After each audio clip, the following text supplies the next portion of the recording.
प्रिय मित्रों, जय यीशु की। शांति के राजा यूट्यूब चैनल में आप सभी का पुनः फिर से स्वागत है। आज हम पाप स्वीकार संस्कार के बारे में विचार करेंगे।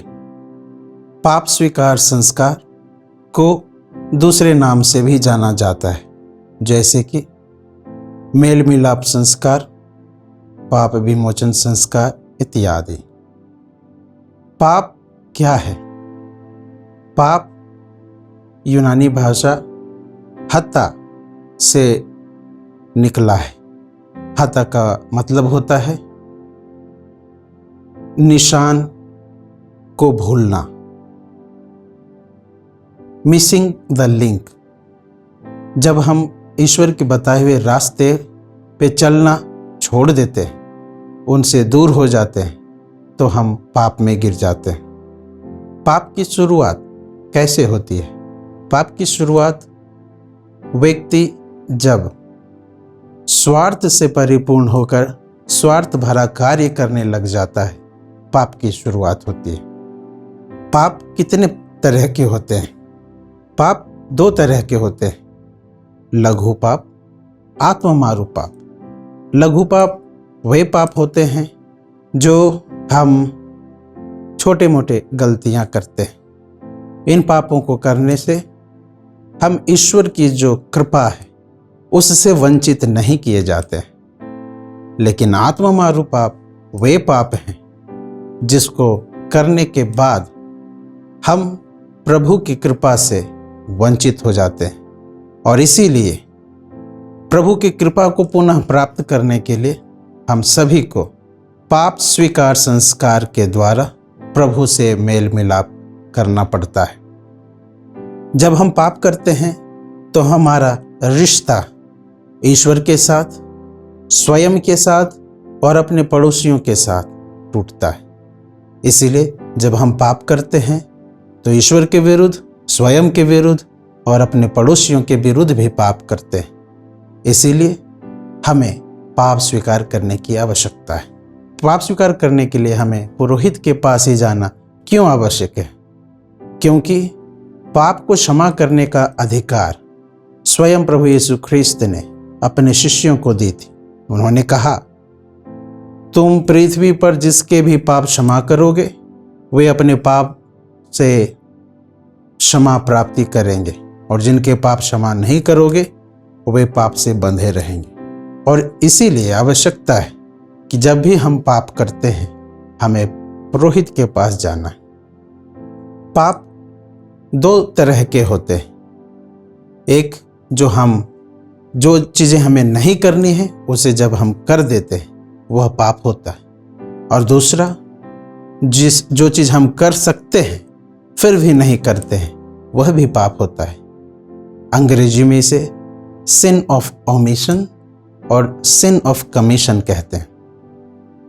हमने लाजरुस के बारे में सुना होगा, धनी मनुष्य और लाजरुस। धनी मनुष्य और लाजरुस की कहानी में हमें सिन ऑफ ओमिशन के पाप के बारे में सुनने को मिलता है। धनी व्यक्ति लाजरुस की सहायता कर सकता था लेकिन नहीं किया, इसीलिए उसका जो पाप था वह सिन ऑफ ओमिशन है। यानी कि जो कर सकते हैं, अच्छाई के कार्य, भलाई के कार्य जो हम कर सकते हैं और उसे यदि हम नहीं करते हैं वह भी पाप है।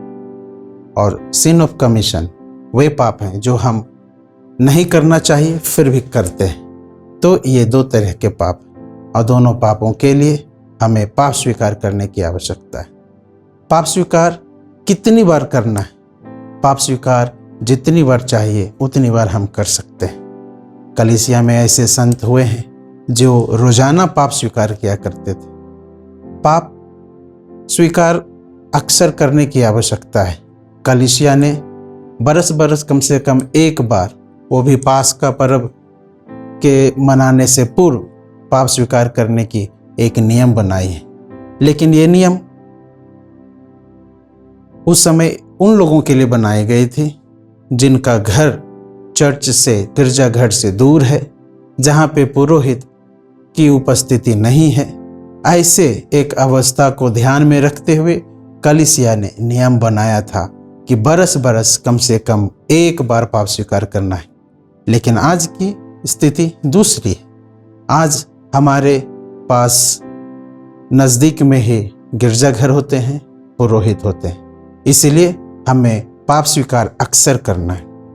आखिर पाप स्वीकार हमें क्यों करने की आवश्यकता है? इसलिए करने की आवश्यकता है क्योंकि जाने अनजाने हम बहुत सारे पाप कर देते हैं, और जब हम आत्ममंथन करते हैं तब हमें पता चलता है कि हमने बहुत सारे पाप कर दिए। पाप बारिश में छतरी के समान कार्य करता है। हम बारिश में देखते हैं कि बारिश हो रही है, लेकिन जिस व्यक्ति के पास छतरी होता है उसको वो बारिश का पानी नहीं छूता है। उसी प्रकार जब हम पाप करते हैं तो पाप रूपी छतरी हमारे ऊपर लग जाती है, जिससे ईश्वर की कृपा और आशीष रूपी जो बारिश होती है हमें छूता नहीं है। हम प्रभु की आशीष, प्रभु की कृपा की बारिश से भींगते नहीं, वह बह के निकल जाता है। पाप ईंट की दीवार की तरह होती है। जब हम एक पाप करते हैं एक ईंट बढ़ जाता है, और जब हम पाप स्वीकार नहीं करते हैं यह दीवार इतना बड़ा हो जाता है कि हम प्रभु को आमने सामने देख नहीं पाते हैं। प्रभु से हमारा रिश्ता टूट जाता है, रिश्ते में दरार आ जाती है, और इसी दरार को तोड़ने के लिए हमें पाप स्वीकार करने की आवश्यकता होती है।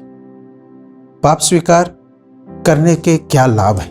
पाप स्वीकार करने से लाभ असंख्य हैं। सबसे पहले पाप स्वीकार करने से हमें मन की शांति मिलती है, पापों की क्षमा मिलती है, हमारा रिश्ता पुनः ईश्वर के साथ, मनुष्यों के साथ कायम होता है। जब हम पाप स्वीकार करते हैं और पाप स्वीकार के जो दंड मोचन है उसे अर्जित करते हैं, उससे शांति मिलती है, वापस हमारे रिश्ते में प्रगाढ़ता आती है, प्यार बढ़ता है।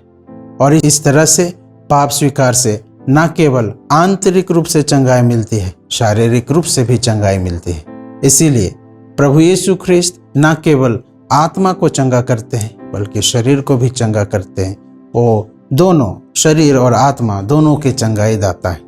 इसीलिए पाप स्वीकार संस्कार कलीसिया में ठहराया गया है, जो अत्यंत आवश्यक है। यह पाप स्वीकार संस्कार कलीसिया के अंदर कौन कौन दे सकते हैं? धर्माध्यक्ष और पुरोहित इस संस्कार को दे सकते हैं। इनके सिवा और कोई संस्कार को नहीं कार्यान्वित कर सकता है। कारण क्योंकि प्रभु ने यह अधिकार सिर्फ अपने शिष्यों को दी थी, और यह अधिकार आज कलीसिया पुरोहितों को देता है। और इसीलिए आवश्यक है कि जब भी हमें लगता है कि हमने पाप किया है, ईश्वर से हमारा रिश्ता टूटा है, हमें ईश्वर के पास शीघ्रता से लौटने की आवश्यकता है। इसी के साथ मैं निवेदन करता हूं कि आप आगे के संस्कारों के बारे में सुनने के लिए हमारे साथ बने रहें। शांति के राजा यूट्यूब चैनल के साथ। धन्यवाद। जय यीशु।